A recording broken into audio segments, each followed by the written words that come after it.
네, 반갑습니다. 오늘 열심히 달려보려고 그랬는데 아직 2장을 못 마쳤네요. 아유, 죄송합니다. 어떤 분이 그러더라고요. 저보고요. 이사야를 며칠 만에 끝내달라고 한 이틀 만에. 끝낼 수야 있죠, 간단하게. 그런데 이사야는 66장이고, 제가 이제 에스겔서 좀 읽고 있는데, 1장, 에스겔서 1장만 해도 제가 죄송한 말이지만 한 일주일 할 수 있어요, 내용이. 너무 깊기 때문에. 그러니까, 늘 제가 말씀드리지만 빨리 끝내는 건 어렵지 않습니다. 빨리 어렵지 않는데, 그거보다는 그래도 좀 제대로 좀 이렇게 배우는 게 좋을 것 같고, 그렇다고 또 너무 전문적으로 이렇게 들어가면 그 내용을 오늘 우리의 현재 상황에 적용할 때는 좀 어려움이 있거든요. 그래서 저는 개인적으로 학술적으로 연구는 하지만 교수들하고 학자들하고 논쟁할 때는 좀 더 전문적으로 들어가고 싶지만 목사님들하고 우리 성도님들하고 할 때는 현장이 중요하다 생각을 해요. 현장이. 지금 성도들하고 겪는 어려움, 가정의 어려움, 내 자식과의 어려움, 또 내가 직장에서의 나의 어려움, 이런 현장의 문제들과 같이 결부해서 본문을 좀 읽어야 되지 않겠는가 하는 생각이 들어서 가급적이면 좀 꼭 필요한 내용은 담지만 꼭 그렇지 않는 경우는 전문적인 내용들은 좀 그냥 한두 개 소개만 하고 끝내고 조금 더 우리 현장에 좀 도움이 될 수 있는 내용으로 이렇게 적용하도록 그렇게 하겠습니다. 자, 그 다음에 우리 아까 말한 불에 대한 내용, 파사르가드라든지 이런 것들도 학술적으로는 내용이 굉장히 복잡합니다. 설명할 거 많은데 굳이 그런 걸 다 이렇게 소개할 필요는 없겠다 싶어 생각이 들고요. 자, 그 다음에 우리 6, 7절 가보겠습니다. 그러면서 이제 불성각이 이제 세워질 거다. 하나님이 그 가운데 함께 계실 것이다. 그렇게 이야기하면서 이제 다시 이제 하나님께서 이스라엘을 불러 모으실 것이다. 그런 표현을 쓰거든요. 6절에 오라 너희는 북방 땅에서 도피할지어다. 여호와의 말씀이니라. 이는 내가 너희를 하늘 사방에 바람같이 흩어지게 하였습니다. 그러니까 하나님께서 이제 이스라엘을 흩으실 때 어떻게 흩으셨느냐? 북방으로 흩으셨다는 거예요. 북방. 그러니까 이게 여러분 이제 그 지도가 필요한데요. 여기 이스라엘이 만약에 여기 이제 있으면 여기 이스라엘이 있으면 여러분 이쪽이 이제 여기 이집트면 여기가 이제 소위 말하는 소위 말하는 바벨론 혹은 페르시아란 말이죠. 그래서 사실은 이스라엘로 올 때 제일 빠른 거는 이렇게 오는 게 제일 빨라요. 이렇게. 그럼 이렇게 올 때 중간에 어떤 나라들이 있어요? 사우디아라비아라든지 그런 사막의 나라들이 있죠. 그래서 이게 오기 어렵습니다. 그래서 어떻게 왔느냐? 쳐들어올 때도 이렇게 해서 이렇게 쳐들어왔습니다. 그래서 예레미야에 보면 바벨론을 어떻게 묘사하느냐? 북방의 대적이다. 그렇게 이야기합니다. 왜? 이렇게 쳐들어왔거든요. 잡혀갈 때도 그럼 어떻게 잡혀갔겠어요? 북쪽으로 잡혀갔습니다. 네, 그래서 북방이 나오는 겁니다.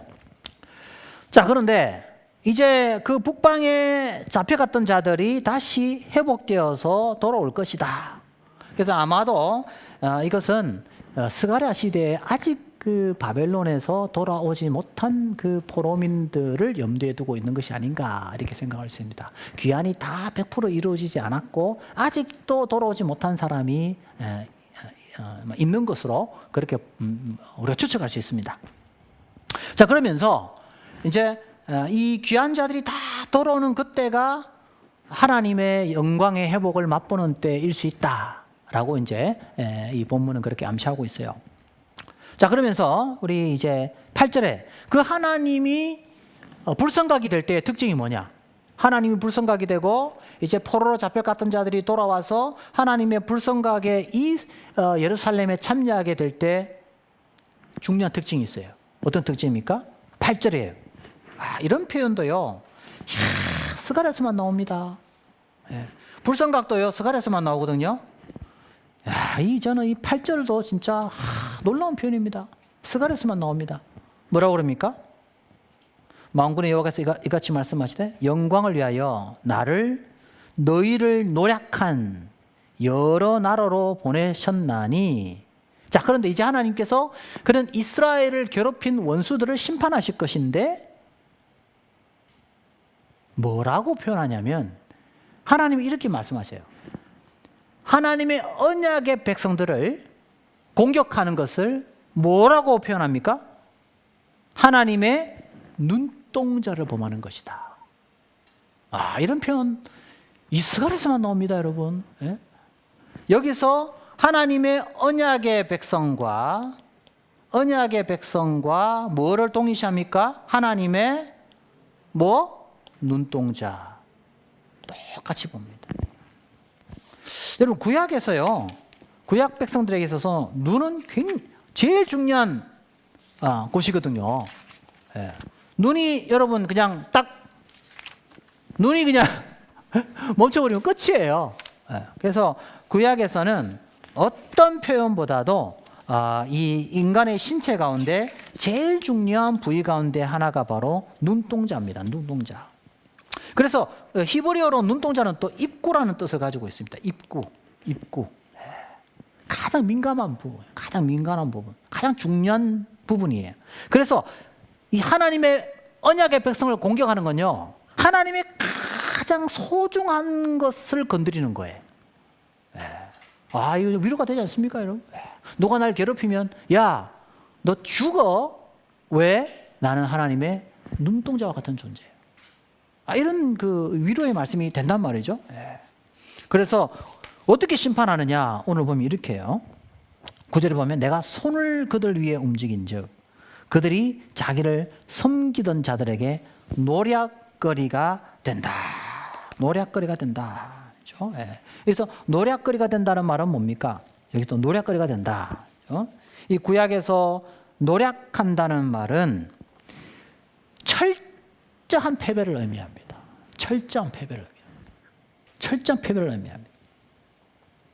그래서 너희가 만군의 여호와께서 나를 보내신 줄 알리라. 그들이 자기를 섬기던 자들에게 노략거리가 되리라.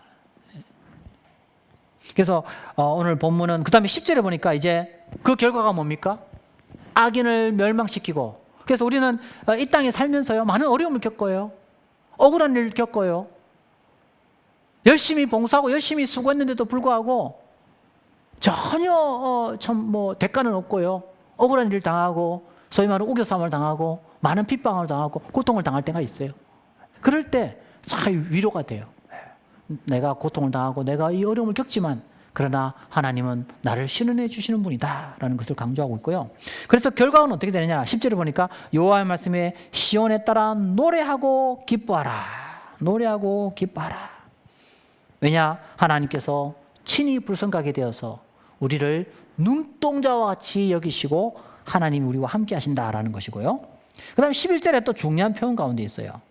11절에 보니까 11절 12절에 보면 하나님 우리와 함께 하신다는 약속을 하고, 그 다음에 12절에 여호와께서 장차 유다를 거룩한 땅에서 자기 소유를 삼으시고 다시 예루살렘을 택하시고, 13절 또 중요한 건 뭐죠? 모든 육체가 여호와 앞에서 잠잠할 것은 여호와께서 그의 거룩한 처소에서 일어나시. 자, 여기서 중요한 표현 두 가지가 나옵니다. 언약의 백성들이 하나님의 구원과 하나님의 그 회복을 경험할 때 어떤 반응을 보이느냐? 첫째는 뭐죠? 노래하고 기뻐하라. 기뻐하라. 그렇죠? 우리는 하나님의 이 은혜를 날마다 기뻐해야 돼요. 즐거워해야 돼요. 자, 그런데 두 번째 특징은 또 뭡니까? 잠잠하라. 이게 완전 상반되지 않습니까, 여러분? 언약의 백성의 가장 중요한 두 가지 자세가 뭡니까? 기뻐하고 잠잠하는 것이요. 이게 상충되는 것 같죠? 저는 이게 전혀 상충되는 것이 아니다라는 거예요. 이제 기뻐하는 것은 하나님의 언약의 백성들이 나타내야 될 반응이에요. 구원의 은혜에 대한 반응. 그러면 잠잠하라는 건 뭐죠? 우리가 하나님의 구원의 은혜를 받은 언약의 백성인 동시에 여전히 우리는 또 뭐예요? 하나님 앞에 어떤 존재예요? 피조물이라는 거예요. 그래서 구원에 대하여 기뻐하고 즐거워하면서도 여전히 우리는 어떤 존재? 하나님을 경외하는. 이 경외는 사실은 어떤 의미를 담고 있죠? 두려워하는 거죠. 여기서 두려움이라는 것은 무서워서 떠는 게 아니고 하나님의 그 존전, 하나님의 거룩성 앞에 우리의 인간의 이 연약한 한계와 이 피조성을 절감하면서 겸손이 낮아져야 된다는 의미를 담고 있어요. 그래서 우리의 구원의 기쁨은 절대로 경박함에 의한 기쁨이 되어서는 안 돼요. 그래서 저는 찬양하고 하나님을 경배할 때 너무 그냥 이렇게 좀 이렇게 그냥 그러니까 너무 이렇게 좀 반응 없이 조용한 것, 난 그것도 좀 안 그랬으면 좋겠어요. 우리의 감정을 좀 드러내고 기뻐하고 좀 즐거워하고 우리 안에 있는 이 감정을 좀 토해내는 것이 필요하다고 봐요. 그런데 너무 이렇게 하다 보면 이 기쁨이 참된 성령의 통치 안에서 이루어지는 기쁨이 아니고 자기의 감정이 너무 절제되지 못해서 오히려 이것이 자기 자신의 의로서 나타날 때가 있어요. 자기가 드러나는 거죠. 이 표현이. 그러니까 절제되지 못한 이 기쁨은 사실 더 이상 기쁨이 아니에요.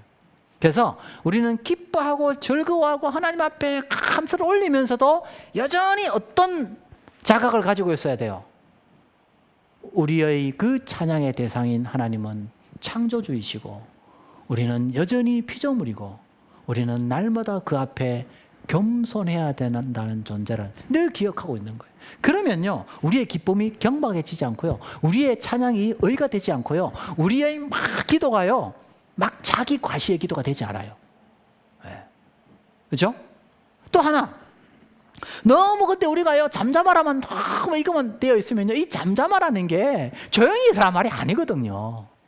하나님의 어떤 그 위엄을 고백하고 인정하라는 의미지 내 안에 있는 그 감사의 기쁨을 억누르라는 게 아니거든요.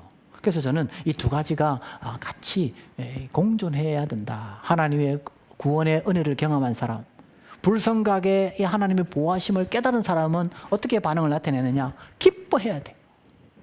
그 감정을 억누르면 안 돼요. 내 안에 일어나는 감사의 기쁨, 내 안에 일어나는 구원의 기쁨, 그거 좀 토해내고 감사합니다 주님, 감사합니다, 할렐루야, 눈물이 나면 울고요, 부르시고 부르시셔야 돼요. 딱. 그러나 교만하면 안 돼요. 우리의 이 기쁨이, 우리의 이 찬양이 자칫 교만으로 갈 수 있어요. 그러면서도 우리의 이 참 한계성, 우리의 이 피조성, 우리의 무가치함, 나의 나 된 것은 전적인 하나님의 은혜, 이것을 기억하면서 우리가 하나님 앞에 경외함을 가지는 것이 저는 구원받은 백성의 두 가지의 반응이다라는 것을 적용적으로 한번 해봤습니다. 네. 그래서 기뻐하라, 그러면서도 또 어떻게 해요? 잠잠하라. 네. 자, 그 다음에 우리 시간이 없어서 빨리 넘어갈게요. 우리 이제 네 번째 본문.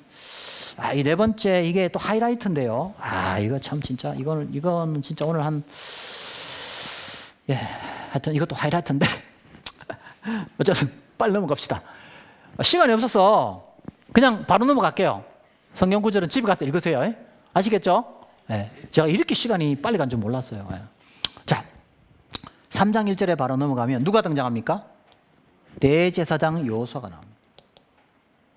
그렇죠? 대제사장 여호수아가 나오는데 오늘 3장 1절에 보니까 사탄이 어디에 서 있어요? 오른손에 있죠. 오른쪽. 여호수아의 오른쪽이에요. 그죠? 그러니까 하나님 편에서 보면은 왼쪽이죠. 그죠? 여기에 있는 거예요. 여기에 지금 사탄이 있는 거예요. 우리 편에서 보면 왼쪽인데 지금 하나님 편에서 볼 때는 어디에 있다는 거예요, 지금? 오른쪽에 있는 거예요, 오른쪽. 이해되시겠죠? 요 위치에서 보면 오른쪽은 여기란 말이에요. 이해되시죠? 네. 여기서 보면 왼쪽인데 여기서 보면 오른쪽에. 그러니까 지금 여기에 있다 이렇게 볼 수 있어요. 오른쪽에 있어요. 자, 그러면 지금 여호수아는 지금 여기에 있고, 자, 그림을 다시 그릴게요. 조금 헷갈리는데요. 여기에 지금 여호와의 천사가 있고요. 여기 사탄이 있고 바로 여기에 여호수아가 있습니다.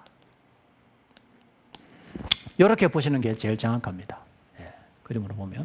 자, 그러면 이런 배경을 보니까 여기 지금 뭘 배경으로 하고 있는가 하면요. 법정을 배경으로 하고 있다라고 볼 수 있습니다. 법정. 그래서 이 3장은 어떤 배경으로 되어 있다고요? 법정을 배경으로. 근데 이 법정이 지상 법정이 아니고 천상의 법정을 배경으로 하고 있다. 이렇게 볼 수 있습니다. 천상의 법정. 천상의 법정을 배경으로 하고 있다. 그러면 여호수아는 어떤 자로 지금 서 있는 거예요? 피고인이죠. 고소를 당한 사람은 피고. 맞습니까? 진짜 법정 용어를 제가 맞습니까? 뭐 그렇게 보면 됩니까? 예. 재판 받는 사람. 예. 재판 받는 사람이죠. 그러면 재판 받는 사람 이쪽에서 볼 때 왼쪽에 있는 이쪽은 주로 누가 서 있죠? 재판장에서 검사죠, 검사. 검사 역할은 뭡니까? 죄를 고소하는 자. 이건 고소자. 고소자고 이거는 피고소자죠. 그 여호수아는 피고소자로서 있고 사탄은 고소자로서 있고 여호와의 천사는 재판장으로서 있다. 이렇게 볼 수 있습니다. 이렇게 안 보면요. 성경 본문 이걸 해석을 못 합니다. 이렇게 이 배경, 장르의 배경을 잘 아셔야 이 본문을 해석할 수 있습니다. 그냥 읽으면 안 돼요. 자, 그 다음에 그러면 이제 사탄의 역할이 뭐라는 걸 알 수 있죠? 고소가 나옵니다. 2절에서 여호와께서, 그래서 여호와의 천사로 나오는데 여호와라 그러니까 사실은 이 여호와의 천사는 또 여호와를 가리킨다 이렇게 볼 수 있어요. 구약에는 여호와가 여호와의 천사의 모습으로 나타날 때가 있거든요. 학자들마다 이게 여호와의 천사냐 여호와냐, 뭐 천사인데 여호와를 반영하냐, 이것 때문에 또 막 그거 가지고 논쟁을 하거든요. 제가 볼 때는 그 답이 없다. 네. 왜냐? 야곱에게 나타난 천사는 천사입니까? 여호와입니까? 여호와의 천사이기도 하고 여호와이기도 하죠. 왜? 천사를 만났는데 그 이름을 뭐라고 했죠? 천사를 만났다고 그랬습니까? 버니엘이 여호와를 만났다고 그랬죠. 그러니까 여기서 여호와와 천사를 따로 분리할 필요는 없다 이거죠. 저는 제 입장은 뭐냐? 제 입장은 천사의 모습으로 나타날 수 있으나 그게 바로 하나님이다. 저는 뭐 개인적으로 그렇게 봅니다만은 제 해석을 안 받아들이셔도 됩니다. 아시겠죠? 예. 어떤 분은 사실은 천사인데 그 천사가 하나님을 대표하는 사람이다. 이렇게 해석하기도 합니다. 예. 어떤 해석을 취하느냐에 따라 차이인데 저는 개인적으로 천사의 모습으로 나타났으나 그게 하나님이다. 저는 그렇게 이제 보고 싶습니다. 예. 본문에는 정확하게 나오지 않아요. 본문은 다 나와요. 여호와의 천사라고 나오고 그 다음에는 여호와라고 나와요. 예. 그렇기 때문에 이건 뭐 참 해석에 어려움이 있습니다. 저는 개인적으로 천사의 모습으로 나타난 하나님이다. 저는 그렇게 해석을 하고 싶습니다. 자, 그러면 여기에 이제 중요한 건 이제 이게 여기에 메시지가 뭐냐 이거니까요. 그것 때문에 너무 막 이렇게 논쟁할 필요는 없을 것 같고요. 저도 답은 못 드립니다. 그거에 대해서 모르는 내용이 많기 때문에 그 부분은. 그 다음에 이제 2절에 보니까 그러면 사탄이 고소를 하는데 고소의 내용이 뭐죠? 2, 3절에 보니까 3절까지 보면 고소가 나오는 고소의 내용이 뭘까요? 예, 자세히 보면 3절에 답이 나옵니다. 고소의 내용이. 예, 더러운 옷을 입고 있어요. 더러운 옷. 누가? 여호수아가. 여호수아는 신분이 뭐라고요? 대제사장이에요. 여러분, 대제사장은 어떤 옷을 입고 있어요? 에봇을 입고 있죠. 에봇은 어떤 옷이에요? 이스라엘 사회에서 가장 거룩한 옷이에요. 그래서 에봇을 만들 때는 어떻게 만들어요? 여러 실을 가늘게 정교하게 그렇게 해서 만들어요. 그래서 누가 봐도 저 사람이 대제사장인 것을 금방 알 수가 있어요. 왜? 그 옷이 특별하게 직조되었기 때문에 그래요. 그래서 저 사람의 거룩성은 뭘 통해 알 수 있냐? 그 사람의 옷을 통해 알 수 있어요. 네. 그러니까 이 여호수아, 특히 대제사장은 철저하게 의복이 철저하게 구별되어져야 돼요. 네. 그런데 오늘 여기 보면 말이죠, 충격적인 표현이 있어요. 대제사장 여호수아가 무슨 옷을 입고 있다는 거예요? 예? 더러운 옷을 입고 있다는 거예요. 더러운 옷을. 예? 이건 있을 수 없는 일이죠. 더 재밌는 것도 이 히브리어 원어를 읽어보면 더 충격적입니다. 이 히브리어 원어는 베가딤 쪼임이라고 그래요. 베가딤 쪼임. 베가딤 쪼임이라고 이 히브리어로 이 베가딤 쪼임이라고 이렇게 되어 있어요. 예? 베가딤 쪼임. 그렇죠? 쪼임이라고 쪼임. 이렇게 되어 있어요. 베가딤 쪼임이라고 되어 있는데 이 베가딤 쪼임은 어떤 뜻이냐면은 여기에 이제 쪼임, 요 쪼임. 이 쪼임은 원래 이 쪼아라는 히브리어에서 와요. 쪼아. 이 쪼아라는 히브리어의 뜻은 또 이 째아라는 히브리어와 또 관련이 있어요. 쪼아, 째아가 다 뭐와 관련이 있느냐면요. 원래 오물, 배설물이란 뜻이에요. 구약에서. 그러니까 우리 한글 성경은 이걸 더러운 옷이라고 했지만 히브리 원어의 의미를 깊이 들어가 보면 어느 정도 더러운 옷이냐면 배설물과도 같은 이런 더러운 것이 묻어있는 옷을 입었다는 것을 의미해요. 자, 그럼 여러분 한번 생각해 보세요. 구약에서요 가장 부정하다고 여기는 것 중에 하나가 바로 뭡니까? 배설물이에요. 배설물. 그래서요 군대에서 이 오물이 묻어 있으면은 빨리 이걸 제거하지 않으면 부정해져요. 그래서 이건 굉장히 그 이스라엘 사회에서 이 배설물은 특히 거룩한 성전이나 이런 곳에는 이거는 말도 안 되는 거예요. 예, 배설물이 거기에 있으면 큰일 납니다. 더더욱이 제사장이 지금 제사를 집행해야 될 제사장이 이런 배설물을 같이 더러운 냄새나는 옷을 입고 있다? 이건 상상할 수 없는 일이에요. 자, 그런데 제사장도 아니고 대제사장이 이런 냄새나는 더러운 오물과 같은 악취를 풍기고 있는 옷을 입고 있다? 말이 됩니까, 여러분? 그래서 누가 고소한다고요? 사단이 고소하는 거예요. 여러분, 사단의 고소는요, 말도 안 되는 고소를 하는 게 아니에요. 그럴싸하게 공격합니다. 야, 너 어제 거짓말했지? 너 어제 이상한 생각했지? 너 그거 죄 지은 거야. 그러면서 공격해요. 없는 이야기 지어내는 게 아니에요. 어떨 때는. 그래서 나중에 결론 어떻게 해? 너는 안 돼. 그래서 이제 너 같은 인간은 가망이 없는 거야. 라고 계속 공격할 수 있단 말이죠. 자, 보세요. 대제사장이 가장 거룩해야 될 대제사장이 오물과 같은 그런 더러운 냄새나는 옷을 입고 지금 있단 말이에요. 그러니까 고발하는 거예요. 야, 너가 무슨 대제사장이야? 이런 냄새나는 옷을 입고 있는데. 그러면서 이야기하는 거예요. 과연 저 사람이 자격이 있습니까? 자격 없지 않습니까? 어떻게 생각해요? 말 안 돼요? 말 되잖아요. 말 되잖아요. 자, 여기서 우리가 이제 요 내용은 실제로 일어나고 있는 내용보다는 하나의 환상의 내용을 이야기하는 겁니다. 아까 천상의 내용, 천상을 배경으로 하고 있기 때문에 환상이에요, 환상. 아시겠죠? 네. 진짜 대제사장 여호수아가 하늘에 올라간 게 아니라 어떤 영적인 메시지를 전달하기 위해서 지금 환상의 메시지를 본 겁니다. 이해되시겠죠? 자, 그럴 때 그러면 문제는 뭡니까? 그럼 뭐가 중요한 거죠? 여기서 중요한 거는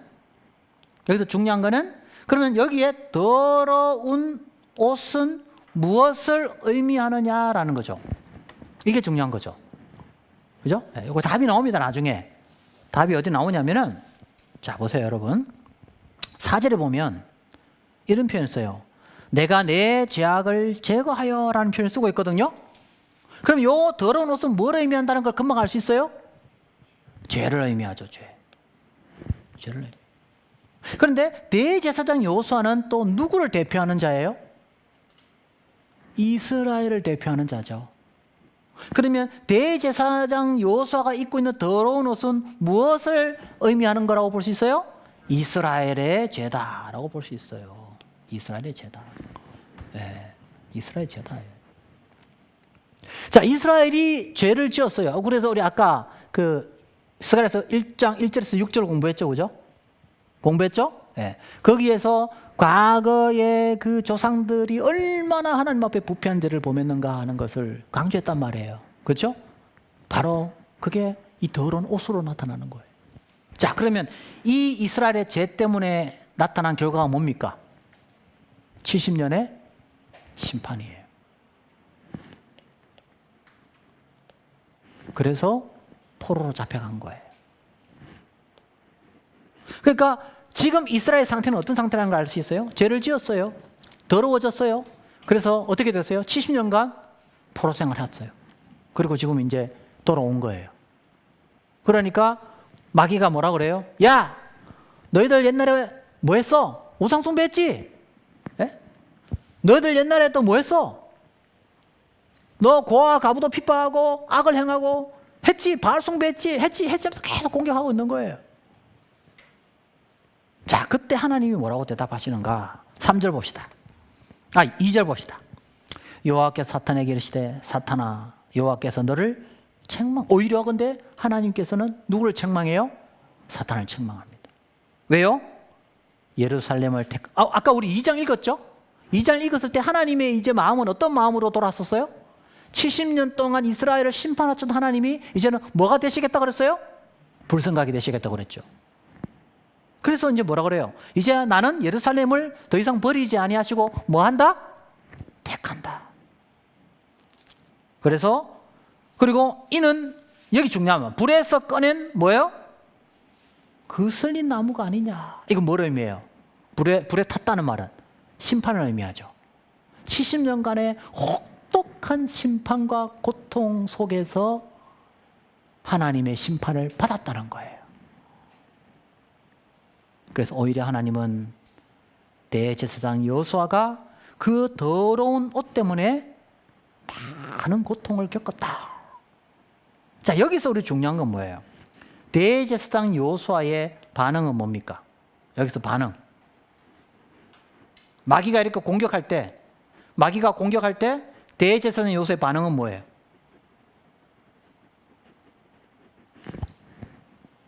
자, 이럴 때 마귀가 공격할 때 우리는 두 가지의 잘못된 반응을 합니다.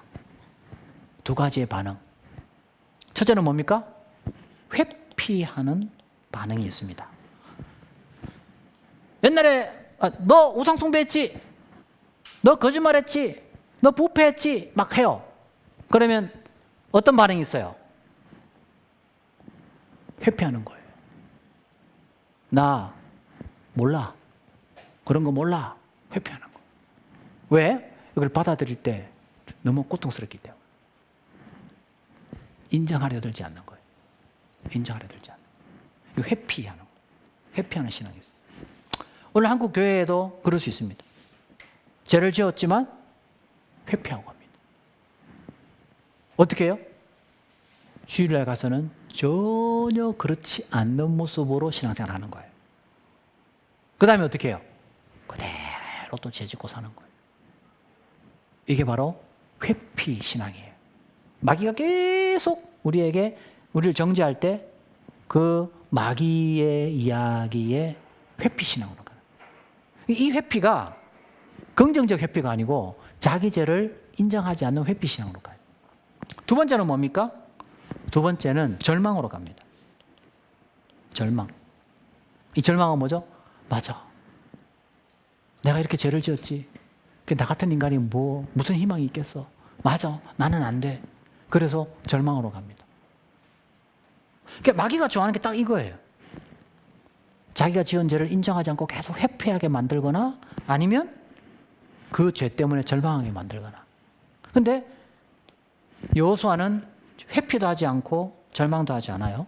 그럼 여호수아가 했던 반응은 뭡니까? 중요한 말 있죠. 자, 3장 1절 다시 한번 읽어보겠습니다. 시작. 대제사장 여호수아는 여호와의 천사 앞에 섰고 사탄은 그의 오른쪽에 서서 그를 대적하는 것을 여호와께서 내게 보이시니라. 지금 여호수아는 누구 앞에 섰습니까? 하나님 앞에 서 있어요. 여호와 앞에. 여호와 앞에. 뭘 입고? 더러운 옷 그대로, 그 입은 옷 그대로 누구에게 나아갑니까? 하나님 앞에 서는 거예요. 마귀가 공격해도 마귀의 이야기를 듣고 마귀 앞에 가는 게 아니고 그 옷을 그대로 입고 하나님 앞에 서는 거예요. 하나님 앞에. 이 말은 이건 뭐로 의미해요? 예, 저는 더럽습니다. 예, 우리는 부패했습니다. 예, 우리는 타락했습니다. 그럼에도 불구하고 당신의 은혜와 긍휼을 구합니다. 라는 것이 여기 내포해 있다고 저는 봐요. 개인적으로. 그래서 그 모습 그대로 하나님 앞에 서는 거예요. 자, 그랬을 때 하나님이 어떻게 반응해요? 4절에. 뭐라고 어떻게 반응해요? 여호와께서 자기 앞에 선 자들에게 명령하사 그 더러운 옷을 벗기라 하시고 여호수아에게 이르시되 내가 내 죄악을 제거하여 버렸으니 내게 아름다운 옷을 입히라. 여기서 아름다운 옷은 마할라조트라는 거예요. 이 마할라조트는 어떤 의미를 담고 있냐면은 최상의 예복이라는 뜻이에요. 최상의 예복. 그때의 그 축제 때 최고의 어떤 축제 때 입는 옷을 의미해요. 그러니까 이 더러운 옷을 벗기시고 가장 아름다운 최고의 의복으로 하나님이 입혀주셨다는 것이죠. 바로 여기에 회복의 근원이 여기에 나옵니다. 언제 하나님이 회복시켜 주십니까? 바로 이 모습 이대로 그대로 인정하고 자기의 더러운 옷을 그대로 입고 하나님 앞에 서면 하나님께서 친히 오셔서 우리가 우리의 더러운 옷을 해결할 수 없을 때 하나님이 오히려 그 더러운 옷을 벗기시고 그 위에 무엇을 입혀주세요? 가장 아름다운 옷으로 입혀주신다는 것입니다. 자, 그러면 여기에 이스라엘의 회복은 어디에 있습니까? 이스라엘은 절망적입니다. 아까 우리 살펴보았지만 이스라엘이 지금 서로 싸우고 난리가 났습니다. 먹는 문제, 입는 문제 때문에 싸우고 서로 원수가 되어 있습니다. 과거에 지었던 죄 때문에 70년간 종살이하고 왔습니다. 그런데도 지금 포로된 공동체, 귀한 공동체 안에는 많은 고통과 아픔과 분열이 있습니다. 아직도 여전히 더럽습니다. 그러면 희망은 어디에 있습니까? 우리의 이 더러운 모습을 그대로 고백하는 것입니다. 하나님, 그렇습니다. 마귀가 우리를 공격합니다. 우리는 희망이 없다고. 우리는 너무나 더럽고 우리는 너무나 부정해서 아무것도 할 수 없다고. 우리를 공격합니다.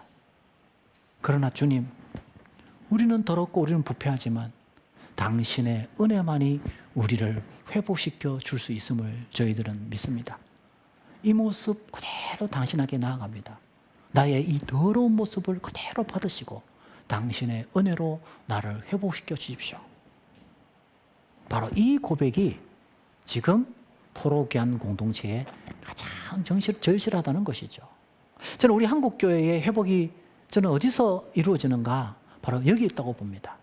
우리가 얼마나 냄새나는 존재인지, 우리가 얼마나 더러운 존재인지, 얼마나 이기심과 분열과 정오와 교만에 찌들어 있는 이 더러운 옷을 입고 있는 존재인지를 하나님 앞에 고백하면서 제발 이 냄새나는 옷을 하나님 제발 벗겨달라고, 우리를 긍휼히 여기달라고 하나님 앞에 나오면 주께서 우리의 이 고백을 기쁘게 받으시고 우리의 이 더러운 옷을 벗기시고 아름다운 옷으로 입혀 주실 것이라고 저는 믿습니다. 네. 이것이 저는 회복의 가장 중요한 첫걸음이다, 그렇게 생각합니다. 그래서 구약에 보면요, 위대한 인물들은 절대로 시작할 때 이런 과정을 거치지 않고는 쓰지를 않습니다. 모세도요, 똑똑할 때는 안 씁니다. 근데 여러분 40년간의 그 과정을 통해서 자기의 이 리미테이션, 자기의 한계를 뼈저리게 느끼고 고백하는 그 모세를 하나님이 쓰십니다. 하나님이 쓰십니다. 여러분, 언제 하나님은 이사야를 쓰십니까? 화로다 나여 망하게 되었도다.